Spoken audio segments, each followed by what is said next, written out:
Om Shanti 9 September 2024 प्रातः मुरली बाबा कहउछंती मीठे बच्चे जोग बल द्वारा खराब संस्कार को परिवर्तन करी निज भितरे भल संस्कार धारण कर। ज्ञान एवं पवित्रतार संस्कार ही भल संस्कार अटे। जोग बल द्वारा खराब संस्कार को परिवर्तन करी निज भितरे भल संस्कार धारण कर। ज्ञान एवं पवित्रतार संस्कार ही भल संस्कार अटे। प्रश्न, तुम संतान मानकर जन्मसिद्ध अधिकार कौन? तुमको एबे कौन अनुभव हेउछि? तुम संतान मानकर जन्मसिद्ध अधिकार कौन? तुमको एबे कौन अनुभव हेउछि? उत्तर, तुमर जन्मसिद्ध अधिकार हेला मुक्ति एवं जीवन मुक्ति। तुमको एबे अनुभव हेउछि कि आमको एबे बाबांक साथी रे घर को फेरी जीवाको हेबो। तुमे माने जानिछ बाबा भक्तिर फल मुक्ति जीवन मुक्ति देबा पई आसीछंती।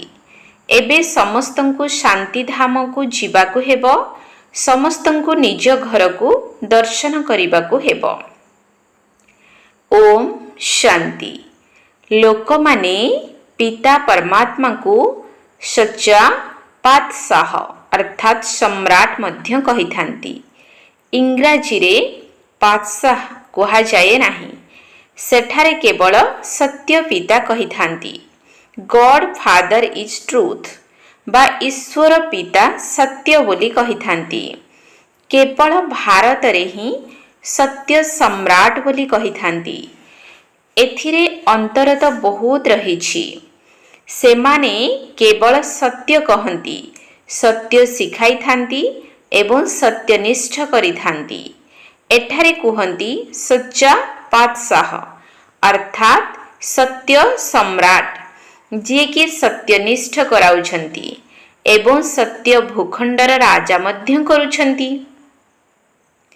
एहा तो निश्चित सी मुक्ति मध्य देई थांती, जीवन मुक्ति मध्य देई थांती, जहाको भक्तिर फल कुहा जाए।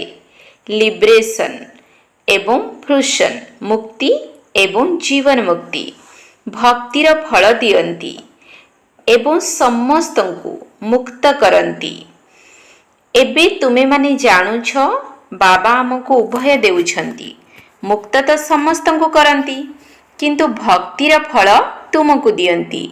लिब्रेशन एवं फ्रूशन एही भाषा मध्य रही ना। भाषा तो बहुत अच्छी। शिव बाबांकर बहुत नाम रखी देइछंती। तुमे जहाँ को भी कहिबो तांकर नाम शिव बाबा तेबे सेमाने कहिबे आमे तो तांको मालिक ही कहूछु। मालिक बोली कहिबा तो ठीक किंतु तांकर नाम मध्य दरकार ना। नाम रूपरु अलगा कौनसी जिनिस न थाए। मालिक भी कौनसी जिनिसर होइथिबे ना। तेबे नाम रूप तो निश्चय अछि। एबे पिला माने जानुछ बाबा निश्चित भावे मुक्ति भी देउछंती पुणी समस्तंकु शांति धाम को मध्य निश्चय जीवाकु हेबो। निज घरर साक्षात्कार समस्तंकु करिबाकु हेबो। घरु आसीछ तेबे प्रथमे ताहार साक्षात्कार करिबो।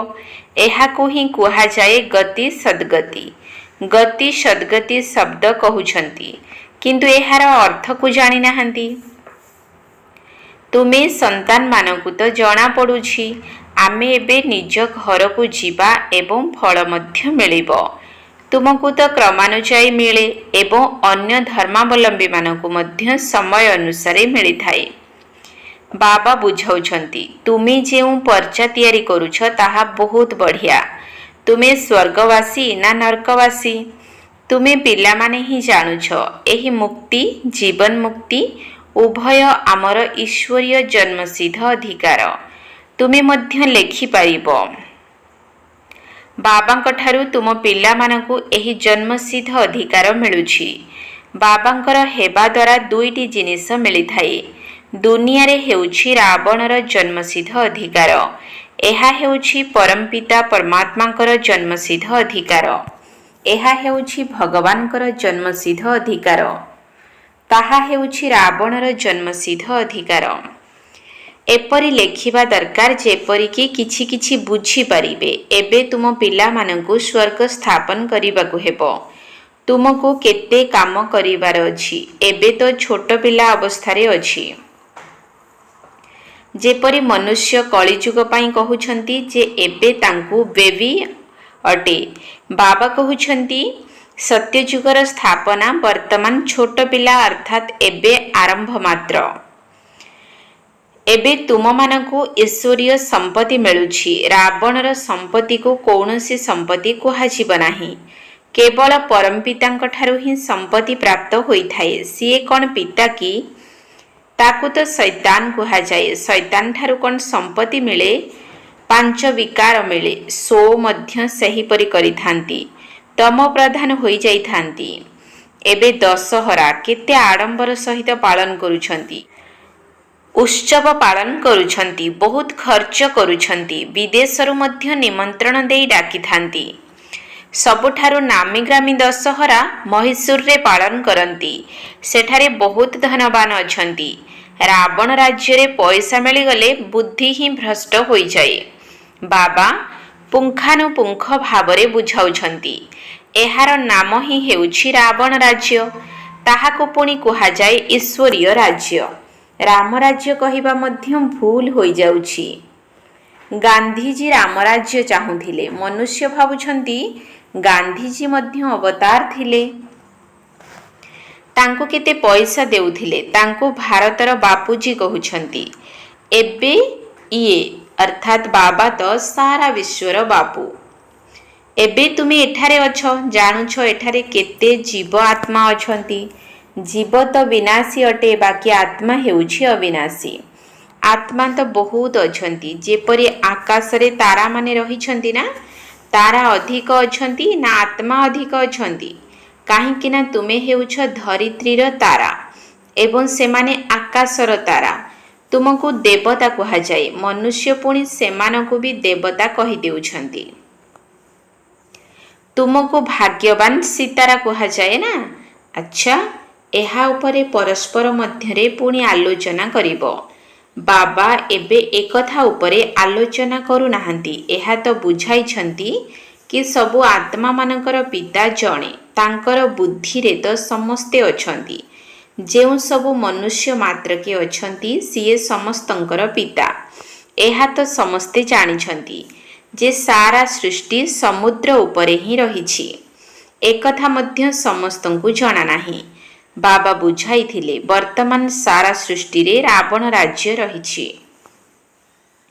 ଏପରି ନୁହେଁ ରାବଣ ରାଜ୍ୟ କେଉଁ ସମୁଦ୍ରର ଆରପାରିରେ ଅଛି। ସାଗର ତ ଚାରିଆଡ଼େ ଘେରି ରହିଛି।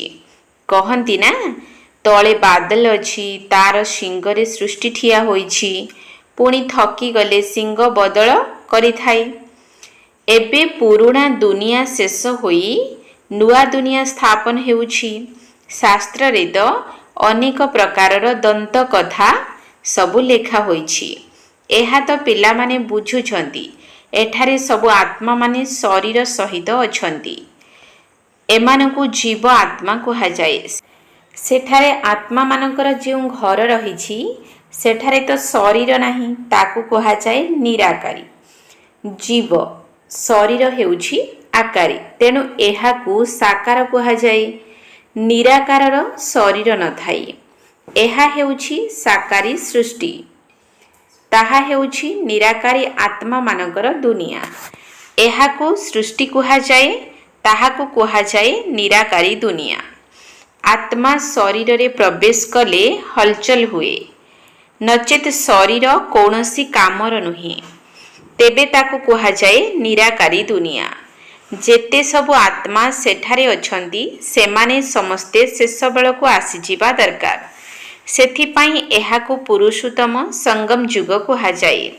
ଯେତେବେଳେ ସବୁ ଆତ୍ମାମାନେ ଏଠାକୁ ଆସନ୍ତି ସେତେବେଳେ ସେଠାରେ ଜଣେ ହେଲେ ବି ନଥାନ୍ତି।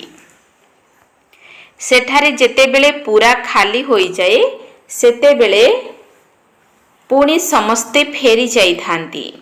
ତୁମେ ଏଇ ସଂସ୍କାର ପୁରୁଷାର୍ଥର କ୍ରମାନୁସାରେ ନେଇ ଯାଉଛ। केही ज्ञानर संस्कार नहीं जाती, केही पवित्रतार संस्कार नहीं जाती। तेबे पुनर्बार एहिठाकु ही तो आसीबाकु हेबो, किंतु प्रथमे तो घर को जीवाकु हेबो।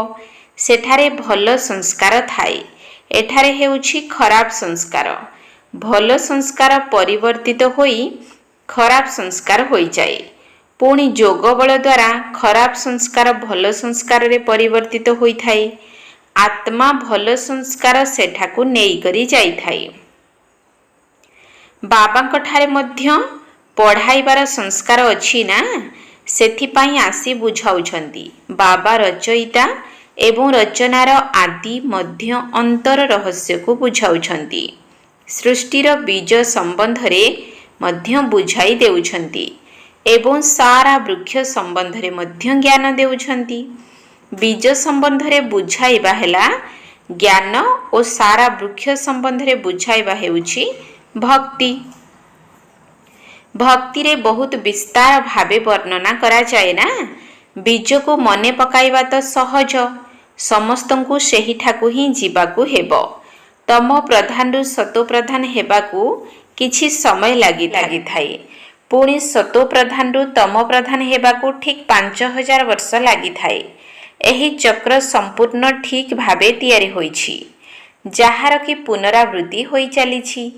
आउ केही एही कथा कहि परिबे नाही।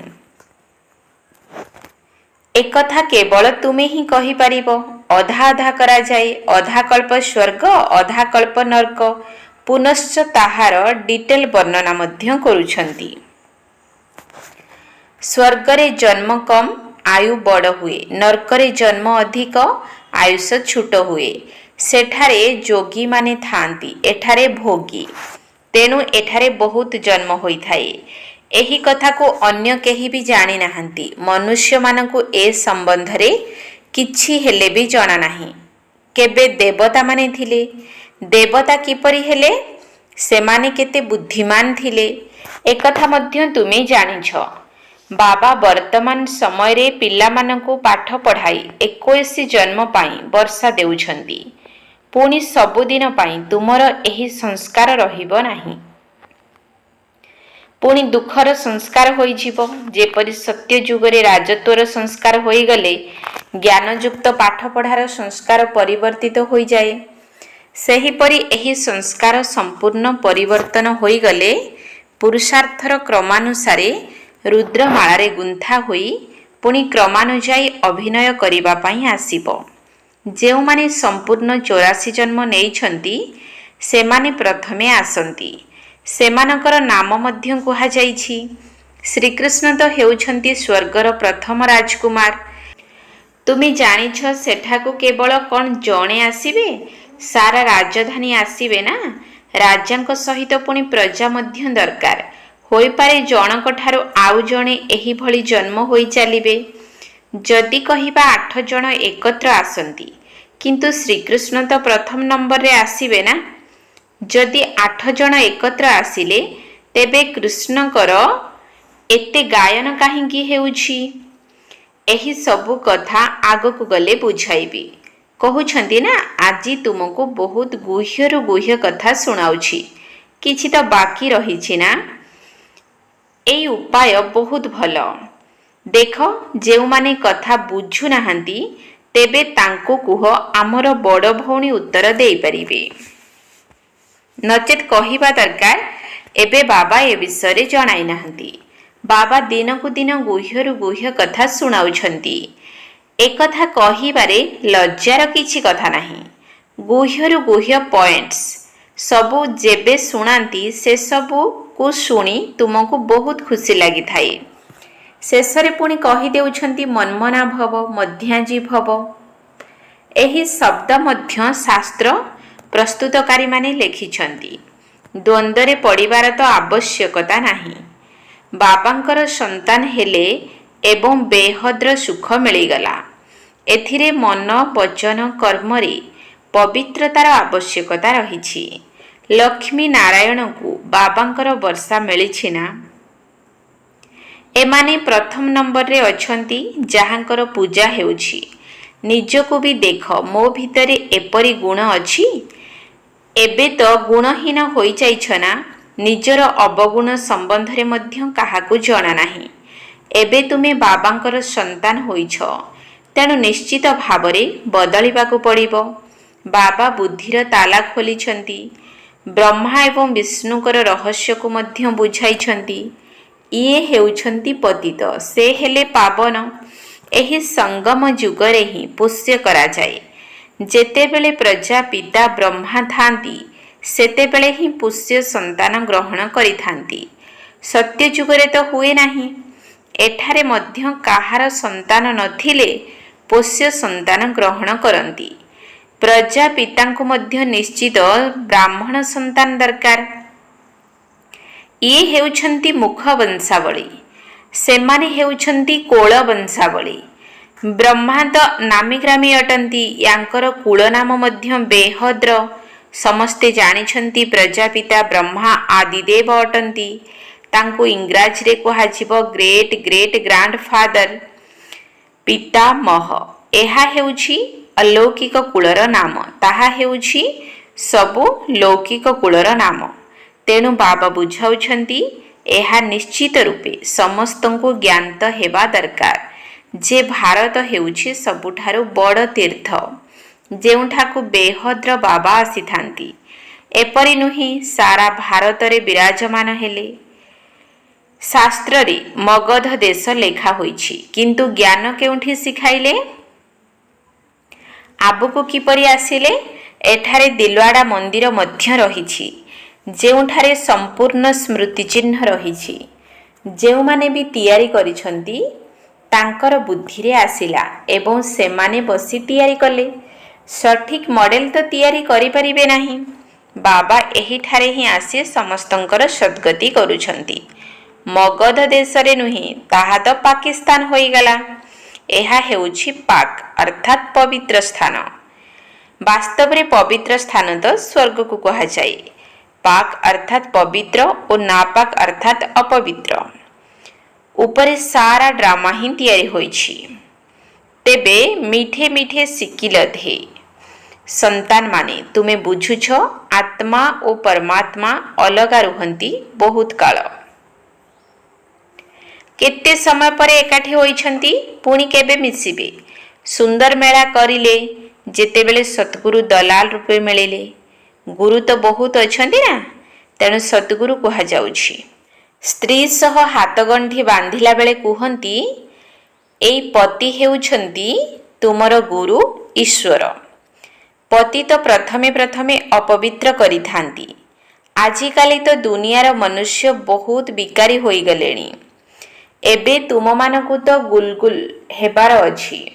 ତୁମମାନଙ୍କ ସହ ପକ୍କା ପକ୍କା ହାତଗଣ୍ଠି ବାବା ପକାଉଛନ୍ତି।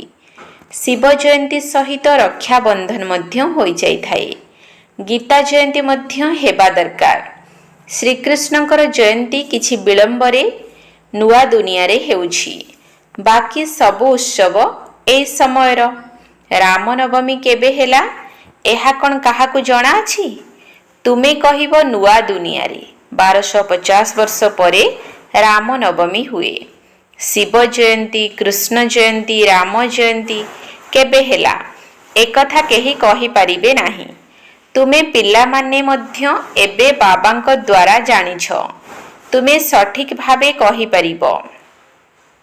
କହିବାକୁ ଗଲେ ସାରା ଦୁନିଆର ଜୀବନ କାହାଣୀ ତୁମେ ହିଁ କହିପାରିବ। ଲକ୍ଷ ଲକ୍ଷ ବର୍ଷର କଥା କ'ଣ କେହି କହିପାରିବେ? ବାବା କେତେ ଶ୍ରେଷ୍ଠ ବେହଦ୍ର ପାଠ ପଢ଼ାଉଛନ୍ତି। ଗୋଟିଏ ଜନ୍ମର ପୁରୁଷାର୍ଥରେ ତୁମେ 21 ଜନ୍ମ ପାଇଁ ନଗ୍ନ ହେବାରୁ ରକ୍ଷା ପାଇଯାଉଛ। ଏବେ ତୁମେ 5 ବିକାର ରୂପୀ ରାବଣର ଅର୍ଥାତ୍ ପରର ରାଜ୍ୟରେ ଅଛ। ଏବେ ସାରା 84ର ଚକ୍ର ତୁମର ସ୍ମୃତିରେ ଆସିଯାଇଛି। ଆଚ୍ଛା, ମିଠା ମିଠା ଶିକିଲଧେ ସନ୍ତାନମାନଙ୍କ ପ୍ରତି ମାତା ପିତା ବାପଦାଦାଙ୍କର ମଧୁର ସ୍ନେହ ସମ୍ପନ୍ନ ଶୁଭେଚ୍ଛା ଏବଂ ସୁପ୍ରଭାତ। ଆତ୍ମିକ ପିତାଙ୍କର ଆତ୍ମିକ ସନ୍ତାନମାନଙ୍କୁ ନମସ୍ତେ। ଆତ୍ମିକ ସନ୍ତାନମାନଙ୍କର ଆତ୍ମିକ ବାପଦାଦାଙ୍କୁ ନମସ୍ତେ ନମସ୍ତେ ନମସ୍ତେ। ସୁପ୍ରଭାତ। 1 ନମ୍ବର ପଏଣ୍ଟ, ବେହଦ ସୁଖର ସମ୍ପତ୍ତି ପ୍ରାପ୍ତ କରିବା ପାଇଁ ମନ ବଚନ କର୍ମରେ ପବିତ୍ର ନିଶ୍ଚିତ ହେବାକୁ ପଡ଼ିବ। ଯୋଗ ବଳ ଦ୍ୱାରା ନିଜ ଭିତରେ ଭଲ ସଂସ୍କାର ଧାରଣ କରିବାକୁ ହେବ। ନିଜକୁ ଗୁଣବାନ କରିବାକୁ ପଡ଼ିବ। ବେହଦ ସୁଖର ସମ୍ପତ୍ତି ପ୍ରାପ୍ତ କରିବା ପାଇଁ ମନ ବଚନ କର୍ମରେ ପବିତ୍ର ନିଶ୍ଚିତ ହେବାକୁ ପଡ଼ିବ। ଯୋଗ ବଳ ଦ୍ୱାରା ନିଜ ଭିତରେ ଭଲ ସଂସ୍କାର ଧାରଣ କରିବାକୁ ହେବ। ନିଜକୁ ଗୁଣବାନ କରିବାକୁ ପଡ଼ିବ।